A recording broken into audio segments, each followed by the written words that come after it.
Calling all Fed heads, Roger Federer is through to the finals of the 2017 Gerry Weber Open in Halle, Germany. And that little booger Sasha Zverev is there to meet him in the finals. This is the guy who beat him last year in the semifinals. But don't worry, Fed fans, Federer is ready for him this year. This is a whole new ball game. Also, British number 3 Dan Evans has tested positive for cocaine, which is really frustrating for me because I just got the Dan Evans haircut.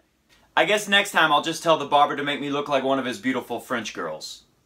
Also, I'll be reading some of my favorite comments from episode 2 of Coffee Break Tennis, YouTube comments from you guys out there in YouTube land. Stick around, all this and more on Coffee Break Tennis. Hit the music!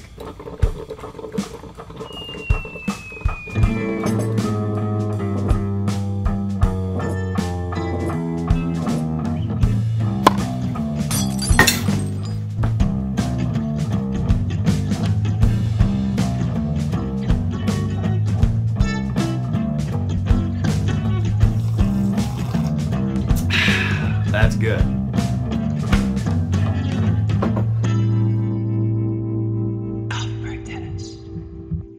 The rematch. That's right. Last year in the semifinals of Halle, Roger Federer lost to Sasha Zverev, Alexander Zverev. He goes by Sasha. Anyways, if you watched that match last year, the firepower from Sasha was incredible. But remember how I said at the French Open that getting to play Dominic Thiem, who's a very powerful player with a one-handed backhand, was the perfect warm-up for Nadal to get ready for Stanislav the Manislav Wawrinka, who also has a very powerful one-handed backhand? Remember that? Well, this is the same deal here. And rocket launcher Karen Khachanov, not to be confused with the very popular Russian tennis player Karen Kornikova, was the perfect prep for Roger Federer in his match against Sasha tomorrow, because this guy is just like Sasha in that he's giant, you know, maybe a foot taller than Federer, okay, maybe not that much, and he's really powerful, bringing major firepower just like Sasha's going to do tomorrow, and Federer was able to handle it, no problem. Let me tell you a difference. Do you remember all the slipping and sliding we saw Federer doing last year at Wimbledon, Stuttgart, Halle, all these places on grass? Federer was slipping and sliding. It was very uncharacteristic, very shocking to us Fed heads out there. Well, we haven't seen any of that this year. None of it. That tells me that Fed is moving better, and that tells me that Fed is going to be able to get into offensive mode faster. So that's what he needs to keep these big giants off balance. They won't be able to use their weapons against him effectively if Federer's movement is pristine like we've seen it all tournament long. Win or lose, it really doesn't matter for Federer, because what is Halle? What is the purpose of it? It's a preparation for Roger Federer's assault on the Wimbledon title. And let me tell you, it's gone well. Federer's done a lot of great things out there. He's got a good feel for the ball, and he's got a good feel for the grass. He's ready to go, and as I said before, his movement looks incredible. And that was the key. Federer getting his grass feet under him, ready to go into Wimbledon, moving like a ballerina. That doesn't sound very cool, does it? Well, tennis ballerina or not, Federer is moving great, and he's going to be able to use it at Wimbledon. So like I said, win or lose tomorrow, it doesn't matter. Federer's got all the preparation he needs out of it, but it would be nice to have a 9th title in Halle and hold up that big, hideous Gerry Weber Open trophy. On the Dan Evans, yes, I'm very upset. I just got my hair cut, and look, you can see it. Now I'm going to be going around looking like Dan Evans' doppelganger, and people are going to assume that I'm into that sort of stuff. But Dan, you really went about this the wrong way. He's crazy for coming out in this press conference and admitting that he was using recreational drugs like cocaine. He should have done exactly what Richard Gasquet did in 2009. That's right, just tell him that you were kissing dancers in nightclubs. Just like Gasquet did in 2009, Richard Gasquet escaped a lengthy doping ban Wednesday when the nation's tennis blah blah blah blah blah ruled that he inadvertently took cocaine by kissing a woman in a nightclub. It gets better. We have found the player to be a person who is shy and reserved, honest and truthful, and a man of integrity and good character. Gasquet told the tribunal in London that he kissed a woman identified only as Pamela. The official ruling came back saying Gasquet was, on the balance of probability, contaminated with cocaine by Pamela. I know we do parody and satire here at Coffee Break Tennis, but sometimes the real thing is so much better. Finally, let's get into your comments. I was overjoyed to see so many comments from so many of you out there in the land of YouTube. I encourage everyone out there to subscribe to the channel, to give me a thumbs up, and to keep on leaving your comments. Also, this is a good time to invite you guys to join me next time you're watching tennis, and if you want to see what I'm saying or talk to me about it, follow me on Twitter at CoffeeBreak10s. That's right, they wouldn't let me put in other characters, so it's CoffeeBreak, T-E-N-S. Also, if you want to get my Coffee Break Tennis Quick Sips, that's 90 seconds or less videos on the latest tennis news, follow me on Instagram. That's right, if you have an Instagram account, you can follow me at Coffee Break Tennis, spelled just like we spell it right here on the YouTubes. Nadal will be #1 after Wimbledon. Ollie Patone. 5 thumbs up. A lot of people agree with this. But unfortunately, sorry Ollie, you're incorrect. Federer will be #1 after Wimbledon.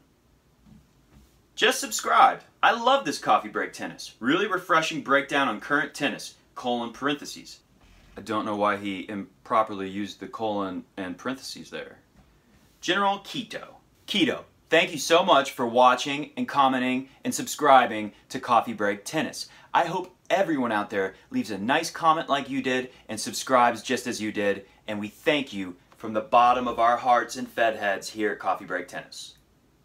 Haha! Amazing video, man. Keep it up. Roscoe Games. Pete put a heart on it, as you can see, and I would do the same thing if YouTube would let me put hearts on people's comments. Unfortunately, only Pete gets that magic.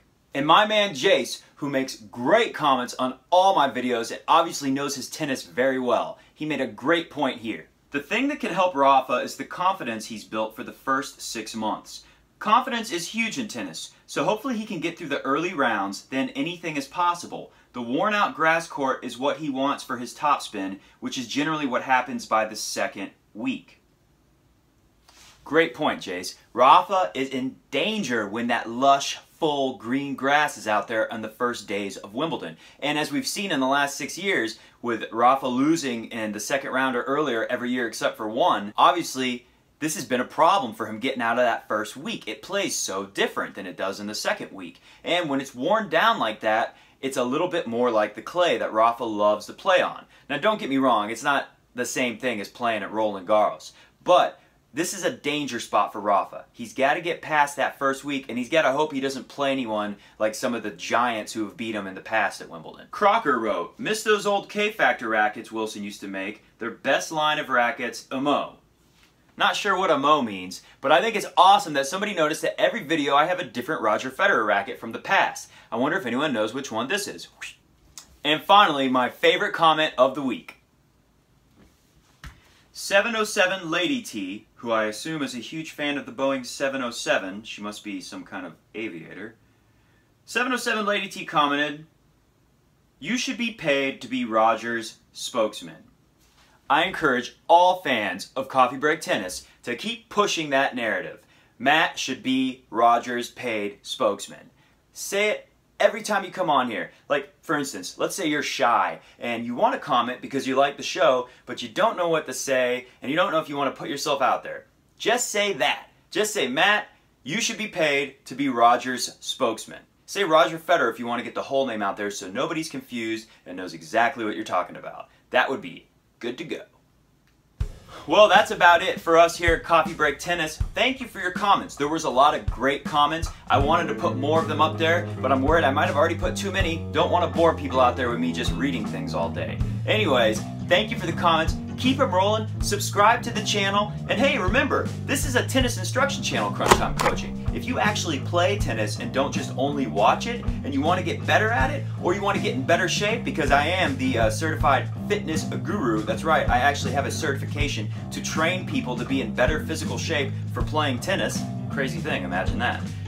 If you want to get better at tennis, subscribe to our channel and check it out. Or wait till the end screen and see some cool videos that I'm going to put up on the screen of Pete teaching you guys how to be better at tennis. This guy is amazing. He can destroy me on a tennis court, and I'm pretty good. Don't forget to tune in tomorrow and watch Roger Federer hold up the big, hideous Gerry Weber Open trophy. And I'll see you guys after that when I tell you what to think about it. Have a nice day. I'm Matt from Crunch Time Coaching and Coffee Break Tennis. That's good.